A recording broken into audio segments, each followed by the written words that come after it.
Irène Chagnot propose Voyage sans passeport.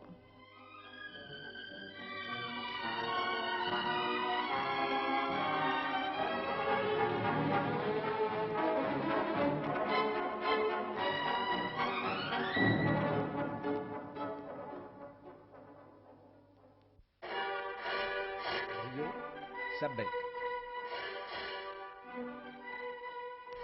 Caprice d'un démiurge ou défi à l'impossible. Du chaos naît la beauté.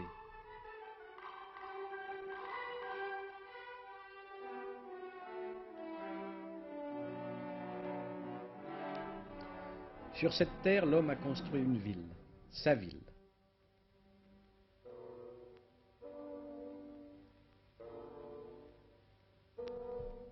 Topographie ambitieuse, un peu folle.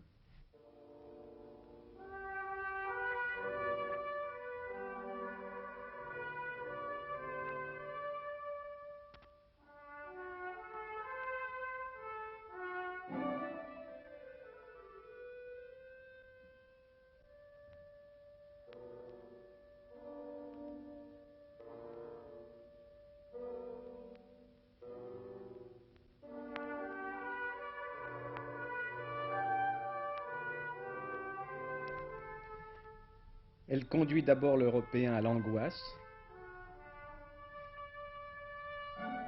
et même à une sorte de vertige.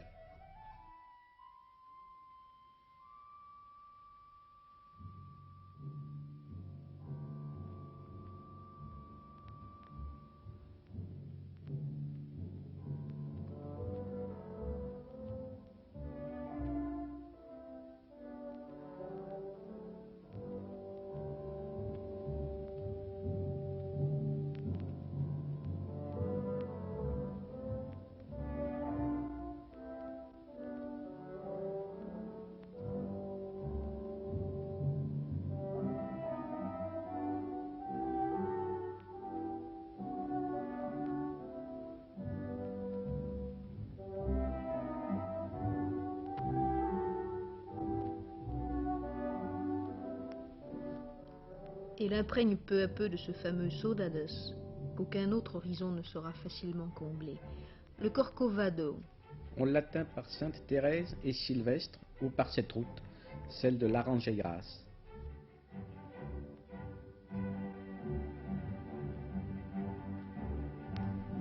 Au bas de ses flancs abrupts, la ville se blottit. Et de ce sommet domine le Christ blanc de Landowski. Corcovado n'est pas le point le plus élevé de la Sierra de Carioca. Elle est couverte d'une végétation brésilienne, c'est-à-dire pleine de vitalité, mais aussi destructrice que les sables du désert. Le Brésil est grand, mais la télévision fait des miracles, et de la Sierra de Carioca, nous voici en Amazonie, l'Amazone. Le monde amazonien empiète sur 6 pays. Les nénuphars ne souhaitent pas être originaux, mais puisque là-bas tout est grand, pourquoi ne le serait-il pas? Oui, alors il supporte allègrement un enfant de 10 ans.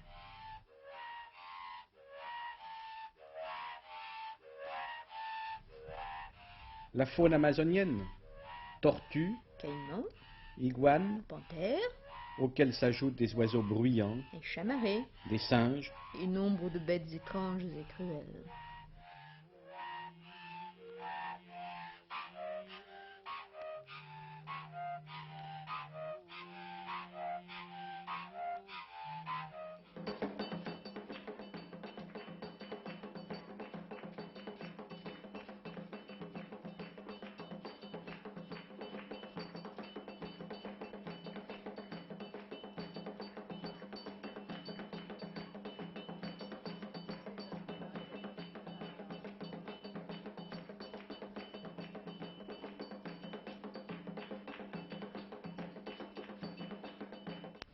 Mais l'homme, L'homme là-bas, eh bien c'est l'Indien. il est rare et beau. Il attire et il désespère le chercheur d'aventure. Il vit par groupe, s'éteint progressivement, est, suivant sa tribu, hostile au contact des Blancs, ou bien il les ignore, ou bien il est au contraire très sociable. Moi,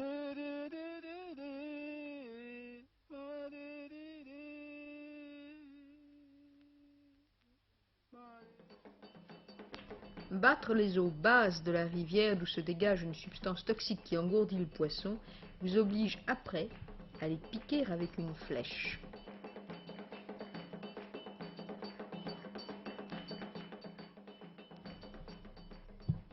Oui, c'est un jeu d'Indien.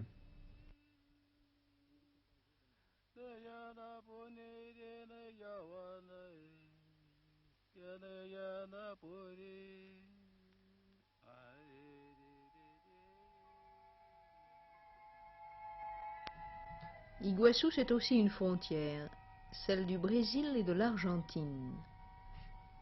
Et c'est à un affluent du Paraná que nous devons ça. Gradin haut de 60 mètres, chute qui éclabousse un puissant amphithéâtre basaltique.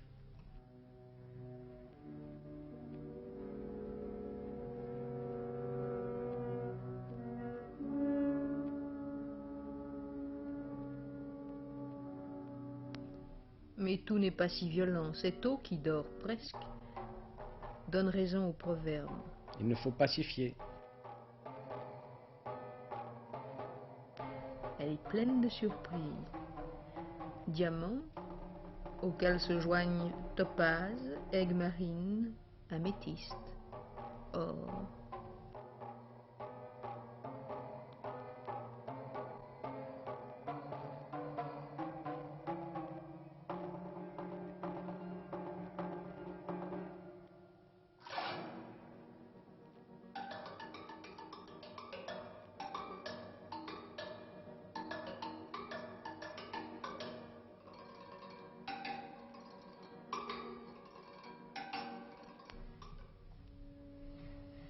Ici, 3 éléments se sont mis d'accord pour servir l'homme. L'eau, la terre, le feu. La terre porte l'eau, l'eau cache le sel.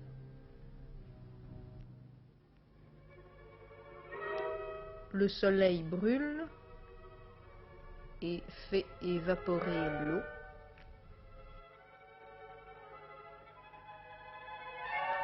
Alors la terre porte le sel.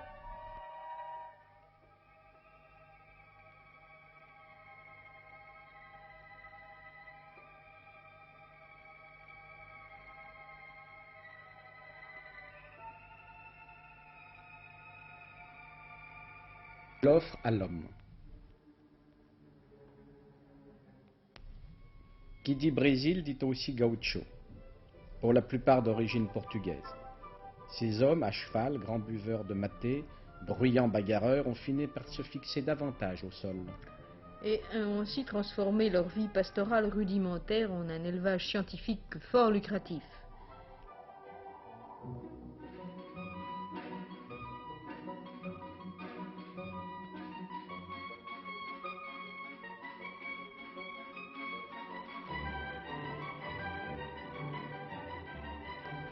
Bien sûr, ce sont des caféiers.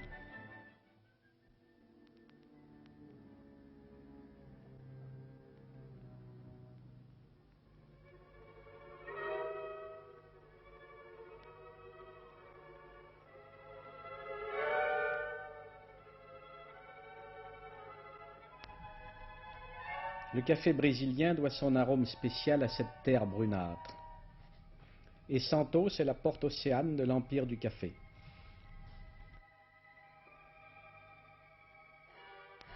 On le récolte aux portes de Sao Paulo aussi. À 800 mètres d'altitude, Sao Paulo est plus blanche que noire. Très différente de Rio, qui est beaucoup plus pittoresque, plus paresseuse. Sao Paulo, c'est la ville de la lutte, du travail. Ses habitants sont pour beaucoup fils d'Italiens, d'Allemands, de Syriens, de Japonais. Sao Paulo est une des villes qui, la nuit, ressemble probablement le plus à Chicago. C'est une grande ville moderne. Son âme ne se livre qu'à celui qui y vit longtemps.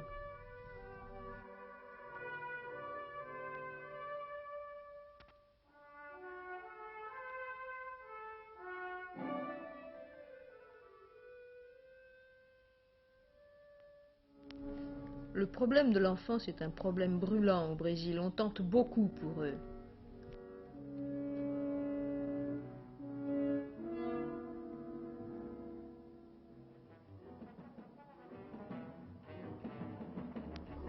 Et pour éviter tout ceci,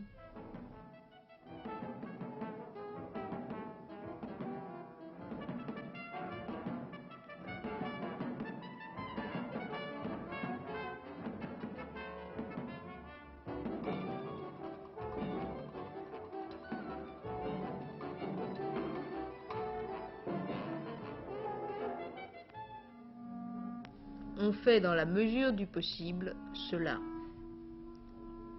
Ce qui est évidemment beaucoup mieux.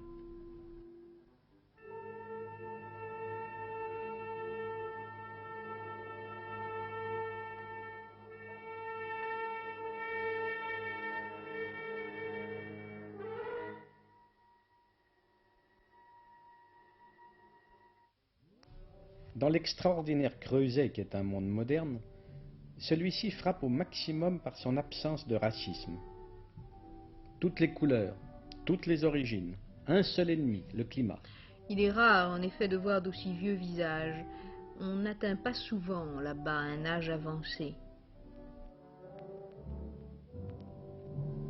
Espérons que pour cela le problème sera d'une façon ou d'une autre résolu.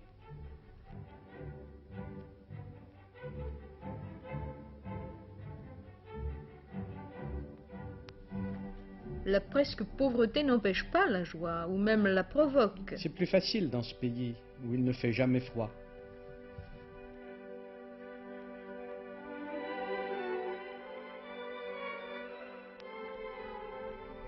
Et chaque année revient le même phénomène populaire, Carnaval, dont les éléments essentiels sont le rythme, les défilés de travestis, les instruments à percussion,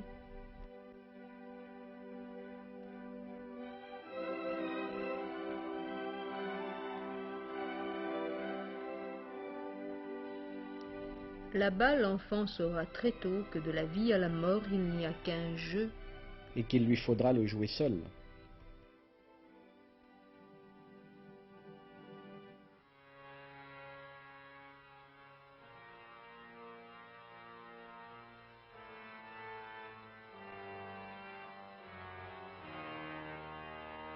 C'est peut-être pourquoi, de la folie carnavalesque au délire religieux, il y a si peu de distance.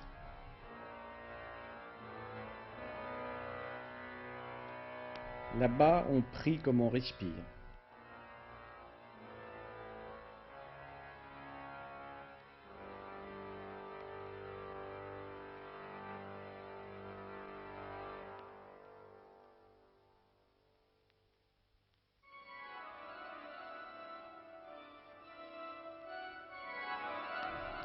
On se signe par habitude. C'est une fois à l'échelle de la végétation puissante, délirante, je n'oserais dire abusive.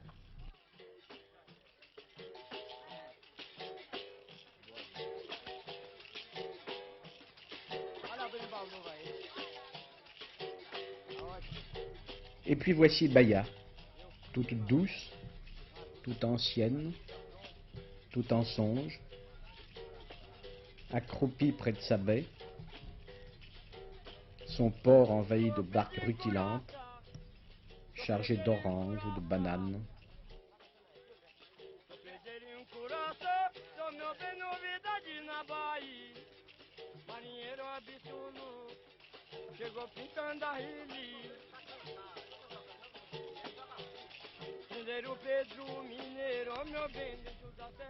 Ces vieux murs ont défendu comme ils ont pu l'ancienne capitale du Brésil. Aujourd'hui, ils montent la garde, celle du souvenir.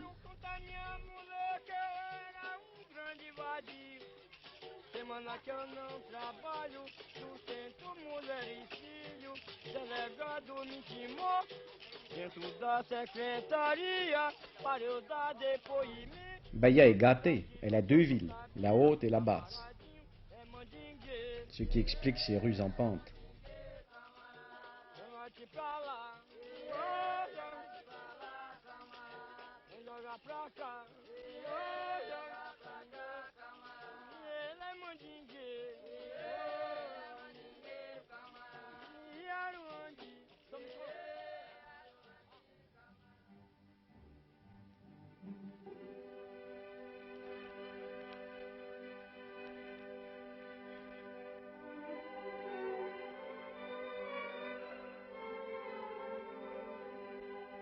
poterie jolie, mais poreuse.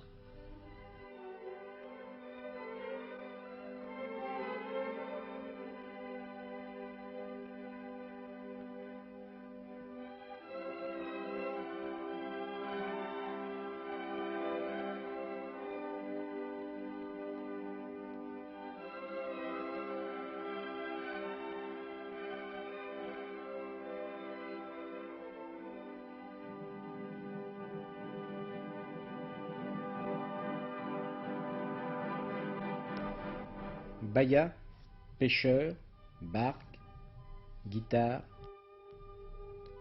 langouste.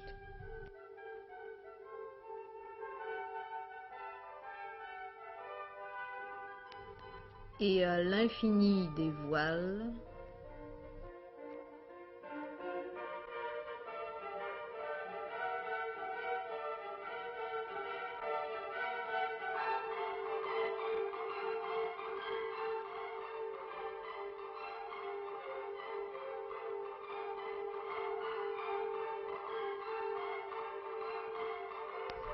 et des palmiers paisibles, paisibles.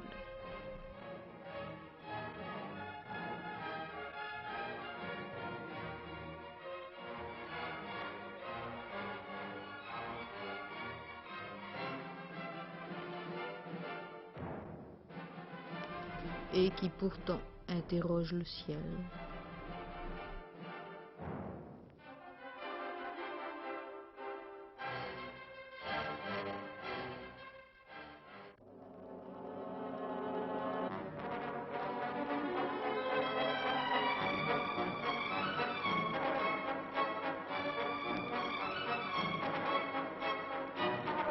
Cette émission a été réalisée avec le concours de Daniel Meyer, de l'ambassade du Brésil à Paris et de Solange Peter, photographie de Jean Manzon, animée par Sam Niewicki, montage Claude Richard, son Jean Belloc,